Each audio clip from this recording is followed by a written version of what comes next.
মুখস্থ করার পরে সারা বছর সে কোরআনটাকে মাদ্রাসা এবং মক্তবে অধ্যয়ন করায় এবং পড়ায়। আর রমজান মাসে তারাবিতে সেই তারাবিতে কোরআনকে শুরু থেকে শেষ পর্যন্ত খতম তারাবি শুনিয়ে দেয়। সুবহানাল্লাহ। আল্লাহ রাব্বুল আলামিন আমাদের মাধ্যম দিয়েছেন, হক মর্যাদা দিয়েছেন, এই জন্য আমরা একটা শুনি। আল্লাহ রাব্বুল আলামিন তার হাদিস পাকে, তার নবী হাদিস পাকের মধ্যে ঘোষণা করে দিয়েছে, খায়রুকুম মান তাআল্লামাল কুরআনা ওয়া আল্লামাহু। তোমাদের মধ্যে সর্বোত্তম ওই ব্যক্তি যে কোরআন শিখে এবং অপরকে শিক্ষা দেয়, যে কোরআন পড়ে এবং অপরকে পড়ায়, যে কোরআনের হাফিজ হয় এবং অপরকে হাফিজ বানায়। সেই ব্যক্তিরা পৃথিবীর সব থেকে যত মানুষ আছে, মানুষের মধ্যে সব থেকে উত্তম মানুষ হলো যারা কোরআন পড়ে এবং অপরকে পড়ায়, যারা কোরআন শিখে এবং অপরকে শেখায়, যারা কোরআন বুঝে এবং অপরকে বোঝায়, যারা কোরআন অধ্যয়ন করে এবং অপরকে অধ্যয়ন করার সুযোগ করে দেয়। যত পৃথিবীতে মানুষ আছে, মাস্টার, ডাক্তার, উকিল, হাকিম, ব্যারিস্টার, যা কিছু আছে, সব সমস্ত মানুষ থেকে উত্তম এই সমস্ত মানুষ কোরআনওয়ালারা। তাই আল্লাহ রাব্বুল আলামিনের শেষ নবী করিম সাল্লাল্লাহু আলাইহি সাল্লাম হাদিস শরীফের মধ্যে, বুখারী শরীফের মধ্যে ঘোষণা করেছেন, খায়রুকুম, তোমাদের মধ্যে সর্বোত্তম ওই ব্যক্তি তাআল্লামাল কুরআনা, যে কোরআন শিখে, ওয়া আল্লামাহু, এবং কোরআন শেখার পরে অপরকে শিক্ষা দেয়।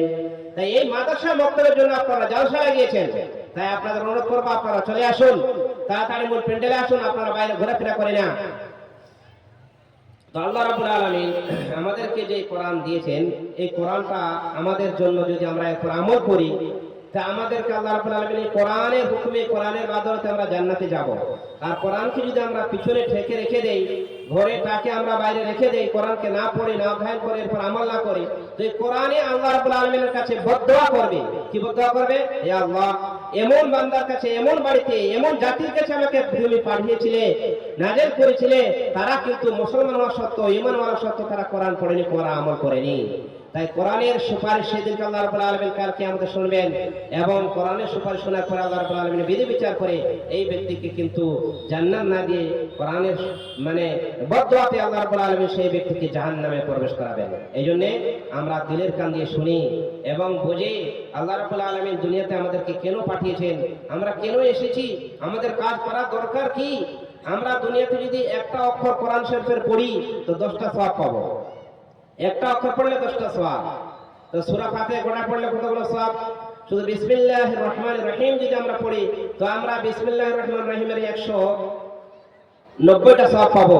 কারণ বিসমিল্লাহির রহমানির রহিমের মধ্যে 19টি অক্ষর বা লেটার আছে।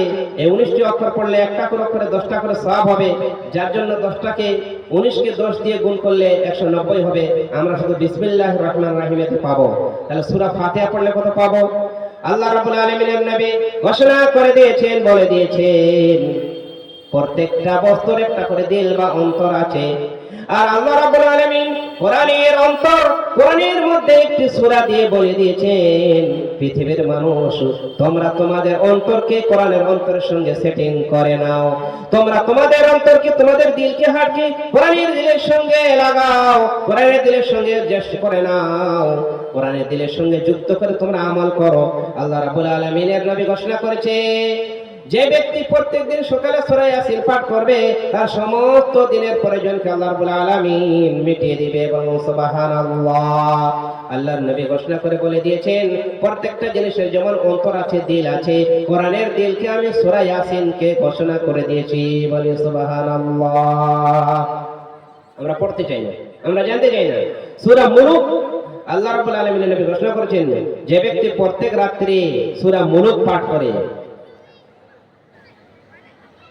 প্রত্যেক রাত্রে সূরা মুলুক পাঠ করে, ইন্না ফিল কুরআনি সূরাতান ফীহি 30 আয়াতান ফি কুল্লি লাইলাতিন, প্রত্যেক রাত্রে যদি সেই 30টা আয়াত বিশিষ্ট একটা সূরা আছে সেটা পাঠ করে, শাফাআত লিরাজুলিন হাত্তা গুফিরা লাহু, যতক্ষণ না কবরে এই ব্যক্তির আযাব maaf করা হবে ততক্ষণ কোরআন, এই সূরা মুলক আল্লাহর কাছে এই কোরআন এবং সূরা মুলক বাহাস করতে থাকবে, কথা বলতে থাকবে। তর্কাতর্কি যুক্তি দিতেই থাকবে, উকিলের মতো জেরা করতেই থাকবে। এই জন্য সূরাকে এবং কোরআনকে আমরা ঘোষণা করি। কিতাবের মধ্যে আছে, মানুষ যখন মারা যায়, মানুষ যদি সেই দুনিয়াতে কোরআনের উপর আমল করে, কোরআন পড়ে, তো মানুষকে গোসল দেওয়ার সময় কোরআন সুন্দর একজন আকৃতির রূপ দিয়ে তার কাফনের ভিতরে ঢুকে যায়, তার মাংসের মধ্যে থেকে যায়। আবার যখন গোসল দেওয়া হয়ে যায়, যখন কাফন পরানো হয়, যখন কাপড় পরে দিয়ে তাকে সুন্দরভাবে সাজিয়ে দেওয়া হয়, এই কাফনের ভিতরে এই কোরআন কোন একটা জিনিসের রূপ নিয়ে তার ব্যক্তির ভিতরে ঢুকে থাকে। সেই ব্যক্তিকে যখন আমরা জানাজা করি, জানাজা করার পরে এই ব্যক্তিকে যখন আমরা কবরে নামাতে যাই, বিসমিল্লাহি ওয়া আলা মিল্লাতি রাসূলিল্লাহ বলে এই ব্যক্তিকে কবরস্থ করে কবরে নামাই, তখন কোরআন সেই ব্যক্তির সঙ্গে কাফনের মাঝখানে, তার বুকের মাঝখানে থেকে যায়। তারপরে পরে যখন আল্লাহ তাআলার হুকুমে দুজন ফেরেশতা আসবে, সেই ব্যক্তিকে জিজ্ঞাসা করবে, প্রশ্ন করবে, ও ব্যক্তি, দুনিয়াতে তোমাকে আমি পাঠিয়েছিলাম 60, 70, 80, 90, 100, 30, 40 যাই হোক তুমি আয়ু পেয়েছো, তোমাকে বয়স দেওয়া হয়েছিল, এই বয়সটাই আয়ুটা তুমি কোন কাজে ব্যয় করেছো? আজকে তোমাকে আমি 3টি প্রশ্নের মাধ্যমে নিয়ে নেব। সেই ফেরেশতা এসে জিজ্ঞাসা করবে, এই আল্লাহ রাব্বুল আলামিন এই কথাটা কোরআন পাকের মধ্যে সূরা ইনফিতারে ঘোষণা করে বলে দিয়েছেন, কিরামান কাতিবিন ইয়ালামুনা মা তাফআলুন।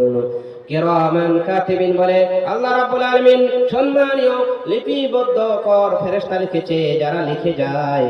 মানুষ যখন ভালো কাজ করে ডান দিকের ফেরেশতা লিখে রাখে, মানুষ যখন গুনার কাজ করে তখন বাম দিকের ফেরেশতা লিখে রেখে দেয়। আল্লাহ রাব্বুল আলামিন আমাদেরকে জানাতে যাচ্ছে, যখন তোমরা ভালো কাজ করবে, এই ভালো কাজ তোমার ডান দিকের ফেরেশতা এন্ট্রি করে লিখে নেয়, আর রাব্বুল আলামিনের হুকুমে এই ফেরেশতা আমাদের ডান দিকের ভালো আমলগুলো লিখতে লিখতে লিখতে আমাদের দফতরকে বড় হতে থাকে, বড় হতে থাকে। এবং কোরআনে আল্লাহ ঘোষণা করেছেন, কাল কিয়ামতে যখন হিসাব নিকাশ করার পরে তোমাদের সওয়াব বেশি হবে, গুনাহ কম হবে। আল্লাহ রাব্বুল আলামিন ঘোষণা করে দিয়েছেন, ফাআম্মা মান সাকুলাত মাওয়াজিনুহু ফাহুয়া ফি ঈশাতির রাদিয়াহ। যখন আমরা নামাজ পড়বো, রোজা রাখবো, দান করব, সাদকা করব, মক্তব কায়েম করব, মসজিদ কায়েম করব, সমস্ত কিছু নেকির কাজ করব, নেকির কাজগুলো করব, আমরা দান সাদকা করব, সৎ কাজের আদেশ করব, সৎ কাজের নিষেধ করব, অটোমেটিক আমাদেরকে সওয়াব আল্লাহ রাব্বুল আলামিন বাড়িয়ে দিবেন, আমার সওয়াব বেশি হবে।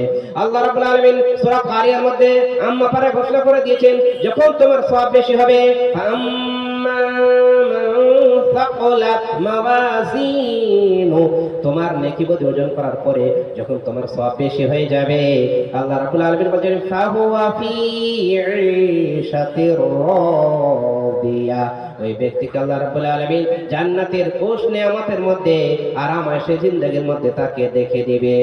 বলুন সুবহানাল্লাহ।